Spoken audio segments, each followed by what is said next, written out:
Καλώς ήρθατε στη Μύκονο, το νησί των ανέμων. Οι πρώτες μας εντυπώσεις είναι καταπληκτικές. Πάμε να το εξερευνήσουμε παρέα.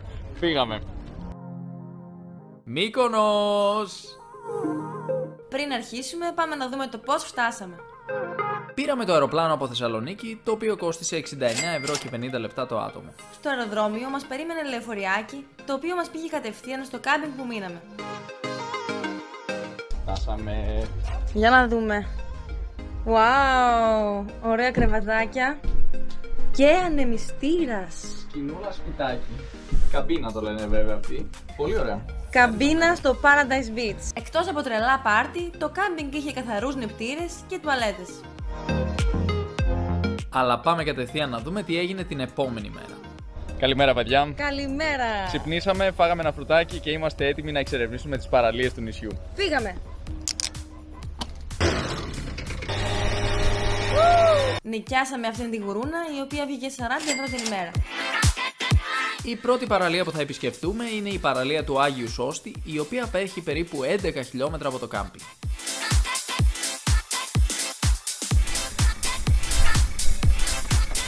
Και εδώ έχουμε φτάσει σε μια πολύ ωραία παραλία. Υποτίθεται οι παραλίες της βόρειας ακτής δεν είναι τόσο δημοφιλείς, δεν ξέρω γιατί, είναι πιο πολύ για σέρφερ, λένε, φυσάει πολύ εδώ κλπ. Θα δούμε όντως όμως αν τελικά είναι και αυτές όμορφες και αξίζουν την επίσκεψή σας.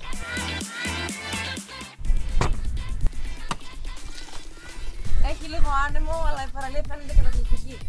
Φαίνεται καταγάλανα τα νερά, εδώ παιδιά είναι καταγάλανα. Έχει ένα τοπίο μοναδικό. Δεν φαίνεται να έχει εστιατόρια, μπαράκια κλπ. Εδώ. Θα το ανακαλύψουμε βέβαια πολύ σύντομα. Φαίνεται να είναι πιο άγρια παραλία. Για να δούμε. Η παραλία του Αγίου Σώστη είναι μία από τις πιο απομακρυσμένες και ήρεμες παραλίες στο βόρειο μέρος της Μυκόνου. Φτάσαμε στην παραλία του Άγιου Σώστη. Φτάσαμε λοιπόν στην παραλία και φαίνεται μία πιο απομονωμένη παραλία. Φαίνεται πιο άγρια έτσι η φύση εδώ πέρα. Ναι, δεν έχουμε δηλαδή εδώ εστιατόρια, μπαράκια και εξαπλώστρες κλπ. Οπότε μπορείτε να έρθετε δωρεάν, να καθίσετε με την δική σας πετσέτα, ομπρέλα. Είμαστε δηλαδή μόνο εμείς, η άμμος και η θάλασσα. Και πάρα πολλοί κόσμος. Αρκετός κόσμος, εντάξει, δεν είναι και τόσο πίτα, να τα πούμε αυτό. Ελπίζω και άλλη μια φορά να με ακούτε, γιατί φυσάει επίσης αρκετά. Αλλά είναι πολύ όμορφα.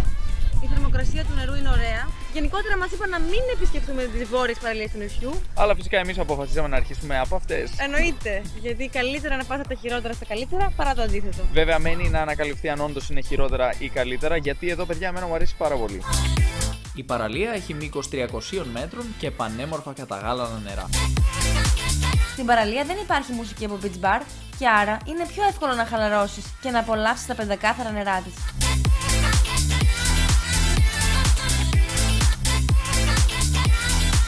Πώς ήταν?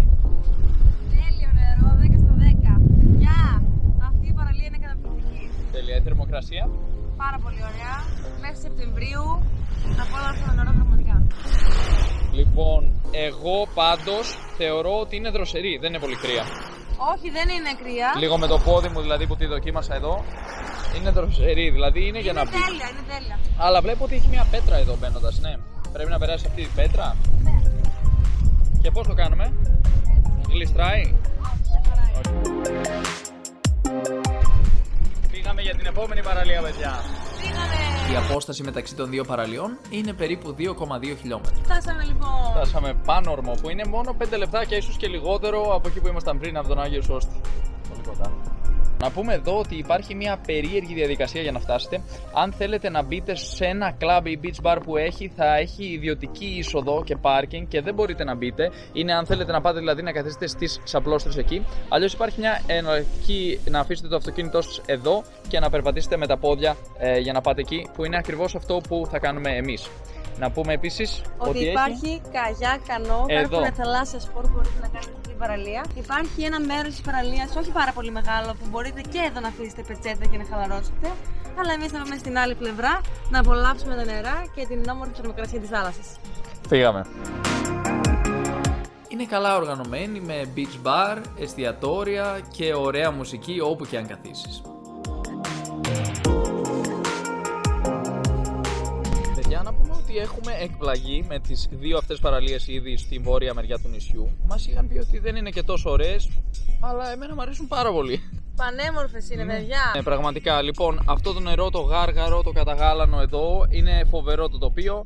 Βλέπουμε ότι εμείς καθόμαστε εδώ στη μεριά με τον κόσμο που δεν είναι στο beach bar.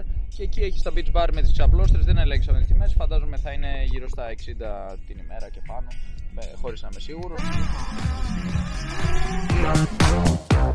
Σε αυτή την παραλία, όπως και στην προηγούμενη, μπορείς να φτάσεις μόνο με το όχημά σου. Δηλαδή, δεν υπάρχει λεωφορείο που να έρχεται ως εδώ. Τα νερά ήταν ήσυχα και καθαρά και γι' αυτό συνιστούμε να φέρετε μαζί σας μάσκα και αναπνευστήρα. Είναι ό,τι πρέπει για κολύμπη ηλιοθεραπεία πάνω στη χρυσή της άμμο. Αυτή η παραλία τα συνδυάζει όλα και γι' αυτό αποτελεί τον ιδανικό προορισμό χαλάρωσης της Μυκόνου. Πώς φάνηκε το νερό? Λοιπόν, είναι υπέροχο, είναι καθαρό, είναι αλμυρό, αλλά μ' άρεσε νόστιμο. Και να πω ότι είναι πάρα πολύ όμορφο μέσα. Δηλαδή, κολυμπούσα και έβλεπα τα πάντα, έβλεπα κάποια κομματάκια που είχε κάποιες πέτρες μέσα. Υπέροχο, δεν ξέρω, μ' άρεσε πάρα πολύ και ωραία άνοση. Και έχει ωραία μουσικούλα εδώ το beach bar, να το πούμε και αυτό. Δηλαδή, δεν καθόμαστε στο beach bar, αλλά μας αρέσει πολύ η μουσική. Το είμαστε κοντά. Βολεύει. Για αυτούς λοιπόν που θέλουν να έρθουν με ένα λίγο πιο σφιχτό budget, εδώ μπορείτε εύκολα να καθίσετε δωρεάν, παιδιά, και να απολαύσετε και μουσική και παραλία και όμορφο τοπίο και δεν είναι και γεμάτη. Να το πούμε και αυτό. Έχει πολύ χώρο για όλους. Το συστήνουμε ανεπιφύλακτα. Εφόσον υπήρχε άπλετος χώρος, τον εκμεταλλευτήκαμε για να κάνουμε τα κόλπα μας. Αν σας αρέσει αυτό το βίντεο, πατήστε ένα like και κάντε ένα σχόλιο. Και μην ξεχάσετε να εγγραφείτε στο κανάλι για πολλά περισσότερα βίντεο στο μέλλον. Φεύγουμε λοιπόν από αυτή την παραλία και πάμε να ανακαλύψουμε την επόμενη. Πήγαμε! Η επόμενη παραλία που θα επισκεφτούμε είναι η παραλία Φτελιά, η οποία απέχει περίπου 6,5 χιλιόμετρα από την παραλία Πανόρμου. Η Νίκη έχει όρεξη για κόλπα με τη γουρούνα. Τρίτη παραλία για σήμερα. Τρίτη και φαίνεται ήδη πολύ όμορφη. Να πούμε όμως ότι είναι δύσκολο να φτάσετε εδώ με το αυτοκίνητο, παιδιά. Έχει ένα χωματόδρομο που είναι λίγο άγριος. Τώρα βλέπω κάτι τζιπάκια, μια χαρά φτάσουν εδώ, αλλά έχετε το νου σας. Έχουμε το μεσημεριανό μας εδώ, το οποίο είναι το σούπερ μάρκετ, ντολμαδάκια, κονσέρβα και τόνος κονσέρβα. Εδώ έχουμε λοιπόν τον τόνο που έχει μισοφαγωθεί ήδη και εδώ έχουμε τα ντολμαδάκια που έχουν επίσης μισοφαγωθεί ήδη και είναι πεντανόστιμα. Έτσι μπορούμε να είμαστε συνέχεια εν κινήσει χωρίς να χρειαστεί να σταματήσουμε πουθενά για να φάμε, εκτός από τα μέρη που φυσικά θέλουμε να σταματήσουμε ούτως ή άλλως, δηλαδή τις παραλίες.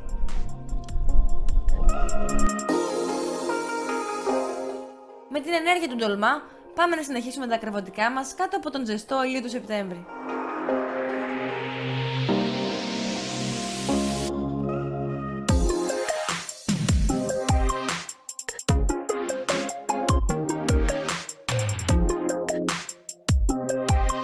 Να πούμε ότι δεν έχει πολύ κόσμο και ένα χαρακτηριστικό της θα έλεγα είναι ότι έχει ένα βράχο ή κάτι πέτρες στη μέση που χωρίζουν την παραλία στη μέση και έτσι δεν μπορούμε να δούμε το άλλο μισό της παραλίας. Χωρίζεται στη μέση.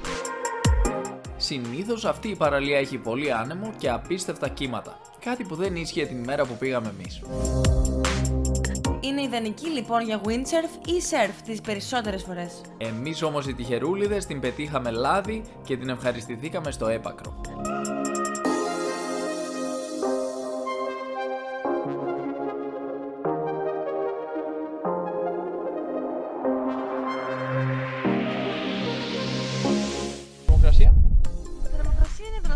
Ό,τι πρέπει και χωρίς να έχω γυαλάκια, με τα μάτια μου είδα ότι κάτω από το βυθό έχει κάτι ωραίες πέτρες, αξίζει να φέρετε μάσκα.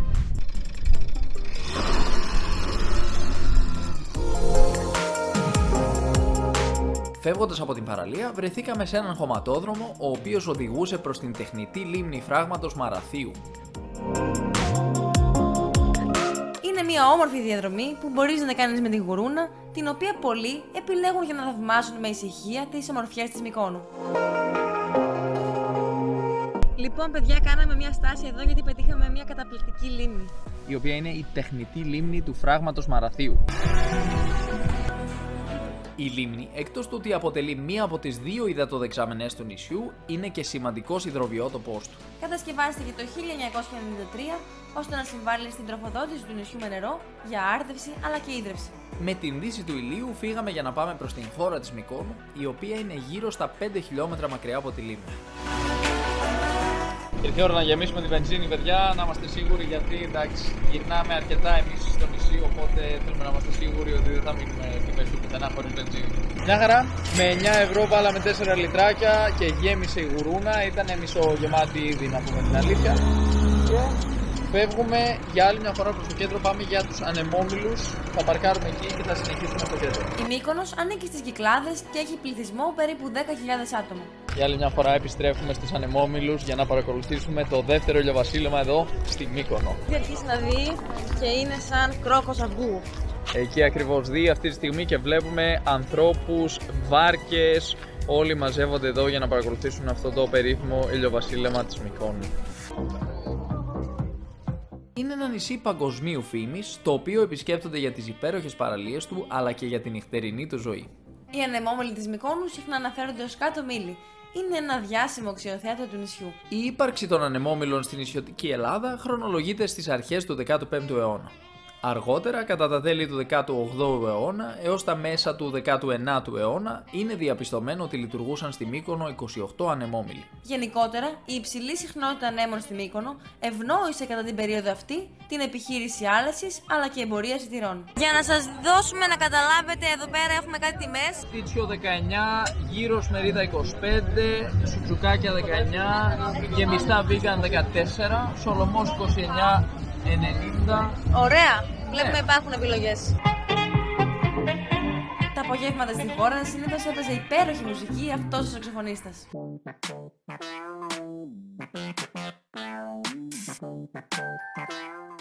Για να πούμε ότι για να περπατήσεις εδώ υπάρχει ένα μικρό ρίσκο. Μπορεί να πέσεις μέσα. Πόσοι λέτε ότι έχουν πέσει μέσα εδώ? Λοιπόν, στα σχόλια. Είναι πολύ στενά. Σπρώχνουμε ένας τον άλλο για να περάσουμε. Αλλά έχει και αυτή την πλάκα του υποθέτω. Είναι όλα γεμάτα. Εντάξει, είναι Σάββατο. Και αφήσαμε το καλύτερο για το τέλος. Βόλτα στα στενάκια της Μυκόνου. Μπορείς να χαθείς μέσα στα στενάκια της Μυκόνου, θαυμάζοντας κάθε μικρή λεπτομέρεια. Τα κοκτέιλ το βλέπω 14, τα classic 14, creamy cocktails 14, δηλαδή γύρω στα 14. Έχει ατελείωτα σουβενίρ, πολύ κόσμο, εκκλησάκια και μια πανέμορφη ατμόσφαιρα. Αλλά το κυριότερο είναι το φαγητό. Πρώτη νύχτα λοιπόν στη Μύκονο και γίνεται ένας πανζουρλισμός. Γίνεται χαμός, παιδιά, είναι όλα γεμάτα και μιλάμε για μέσα Σεπτεμβρίου. Προς τέλος Σεπτεμβρίου. Μιλάμε για τουρίστες από όλο τον κόσμο, έχουμε δει Αμερικανούς, Άγγλους, Γερμανούς, παιδιά, γίνεται χαμός.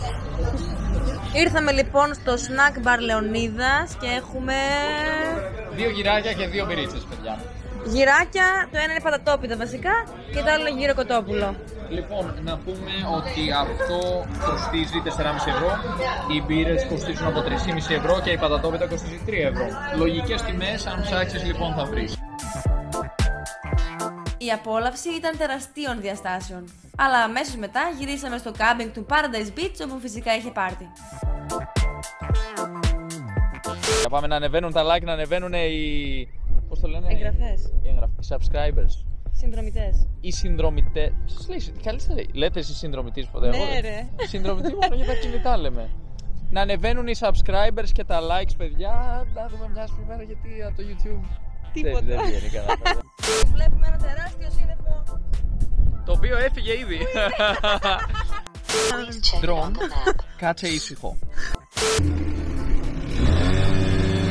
2 σκύλοι που θέλανε να κάτσουν στον δρόμο πάση θυσία. Πρέπει πάντα να προσέχουμε, παιδιά, όταν παρκάρουμε σε κατηφόρα, να βάζουμε πετρούλες πίσω από τις ρόδες, ιδίως όταν έχουμε γουρούνα. Γιατί αλλιώς Φεύγει, παρόλο που έχουμε χειρόφρονο. κυλάει προς τα κάτω και προφανώς θα χτυπήσει το αυτοκίνητο, ή αν είσαι τυχερός μάλλον θα χτυπήσει το αυτοκίνητο το από κάτω, αν είσαι άτυχος απλώς θα κατρακυλήσεις τον κρεμό. Φτάσαμε λοιπόν στην παραλία του Άγιου Σώστη. Φτάσαμε λοιπόν. Τι φωνή είναι αυτή? Δείτε τι περνάω, παιδιά. Τι περνάω. Φαίνεται... Φαίνεται λίγο γενικά, ναι, δεν φαίνεται. Μείνετε συντονισμένοι για το επόμενο επεισόδιο, όπου θα επισκεφτούμε τις νότιες παραλίες της Μυκόνου. Ραντεβού λοιπόν την επόμενη Πέμπτη.